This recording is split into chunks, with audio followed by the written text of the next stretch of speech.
கடவுள் நிலத்தின் இருந்து மண் எடுத்து மண்ணால் மனிதனை உருவாக்கினார்.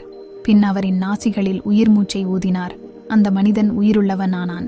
அவரின் பெயர் ஆதாம். கிழக்கே ஒரு அழகான தோட்டம் உருவாக்கப்பட்டது. அதன் பெயர் ஏதேன். அங்கு கண்களுக்கு அழகானதும் உண்பதற்கு இனிமையானதுமாக பல மரங்கள் வளர்ந்தன.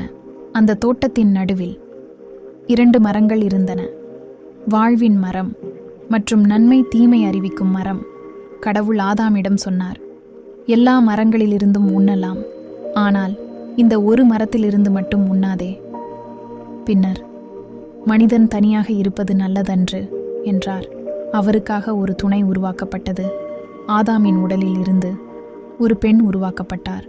அவளின் பெயர் ஈவாள். இருவரும் ஒன்றாக வாழ்ந்தார்கள். அவர்கள் நிர்வாணமாக இருந்தார்கள், ஆனால் வெட்கப்படவில்லை. இது மனித வாழ்க்கையின் தூய தொடக்கம்.